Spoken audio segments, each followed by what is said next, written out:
So I always make too much food. And then, of course, we don't like to waste leftovers, so I either share them with certain people or we have them ourselves. Thursday is our leftover night.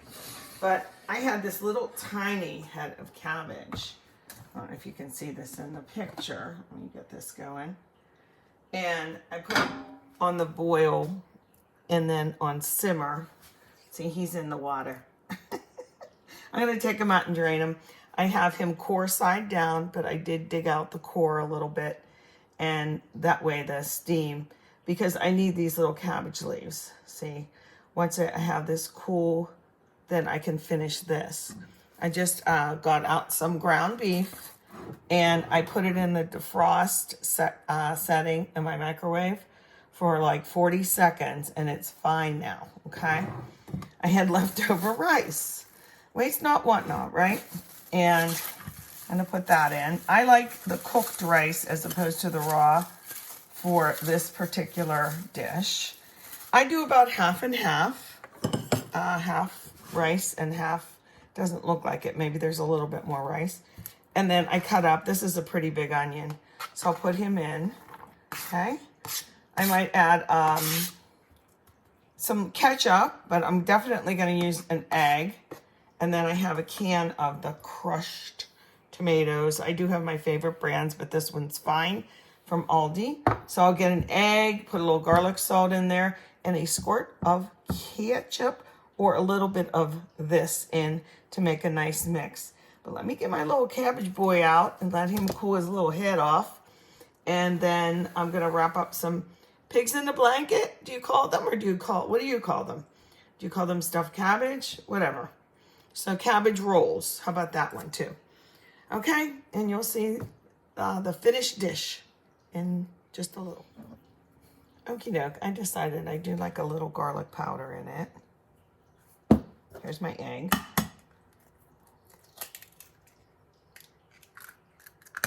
Here's a little shaker cheese. Now, you don't need too much else, honestly. Because, and I'm going to use my hand. Yeah, they're clean. And I'm not going to use my rings. Last time I was making dough and they got so far in my rings that I needed an electric toothbrush to get it out. Anyway, I just incorporate all of this together. And if you need another egg, then you need another egg. But the cabbage is cooling. It's almost cooled enough. If you'd like a little ketchup in here, ketchup has a great flavor. I mean, it's vinegar, it's garlic, it's whatever is in ketchup, tomatoes. But anyway, I know there was a lot of rice, but I only had this much ground meat and I wanted to use up that extra rice. So question, do you cook your rice first? I always do, because that's how my mom did. That's how I grew up. That's what I learned. I like it better like that. I've had it the other way. Anyway, I'll make just enough stuffed cabbage for me and Thane and to have a little extra leftover for a leftover night maybe. Okay. Speaking of that, I mentioned about leftover night before.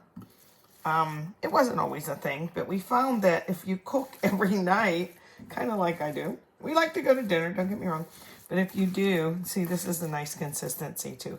It's going to stay together like that. That's what I want. So this is finished. But we have leftover night on Thursdays because that's the night the trash goes out. So we look in our refrigerator and see what has been in there a little too long or has even spoiled or whatever. We throw it out. We go around, do all the trash. And then have like a little smorgasbord. It's kind of fun. We don't mind leftovers. We actually like them. Hey, if it was good the first time, it should be good the second time, right? And when you have an air fryer, things can come back to life. But see, this is just enough. And this is the pan I'm going to cook it in too. Why wouldn't I? So after I roll them up, I'll put them all in there and go from there. But it's kind of a waste not, want not theory with us as far as leftovers go. I think that too, when you're given things, you are a good steward of what you are blessed with. And food's pretty expensive. Sorry, I'm just seeing how many this is going to make, just to get an idea. Look at that. 58 of them, right? That looks about, we like them full. So anyway, when you're a good steward, I think that Father God, he's our Father, we're his children. It feels good about blessing us, with more because we are careful with it. That doesn't make sense, but. So I'm peeling this. This is soft. Just be gentle. You can find where the leaf is. And usually, then on the opposite, see how it went this way? Now it's going to come this way. So you find it. Just kind of get it gentle. Okay, like that. Because you want them as big as you can have them. And then the opposite would be here. See, opposite way. Just trying to go gentle. I cut off this part, this rib. It kind of is very bitter that way. Let's see how far we can go down. And the bigger the leaves, the better, But I do piece them together, no doubt. I still have a little ground beef on my hand and rice, whatever. I just mixed it up. So even like this little head of cabbage, look how much the yield is. It's, this is where I cut out the core. So let's just get these last pieces. Again, look how big they are. Because we steamed it. We didn't boil it to death either. Because it's going to cook again. These need to cook, right? I'm just keeping going until the end. Look at, that's nice, a big piece. There's two together. You can lay them like that. But yeah, cut off the rib. You don't want that little part. That's kind of tough. And then sometimes the big leaves at the beginning, like this, they might be a little bit bitter. And this is yucky. So I'm going to tear that off, cut it off. And you can lay it in the bottom of your pan. Some people use sauerkraut in theirs. I don't. Sauerkraut can be for another day. So wow, look at all these. I'm going to get to rolling. Rolling. I should just show you one, right? Let me show you one. I have a little knife. Here's that rib. Cut it in a triangle.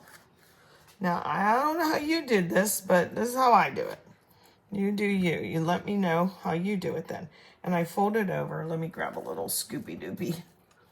I pack it, and then I put it in like that. Okay? It's just like maybe like rolling an egg roll. Dun, dun, dun. Like a little present. And then always seam side down like that. And I'll layer them in there. I'm going to put the sauce in first. And then layer them all in and put sauce on top. But I'll just rest you here. So there you go. That's my Jasmine. Hi, baby. She wants to eat, I guess. Too. Hey, I just thought I wanted to say this. When I mentioned, how you grew up might be different.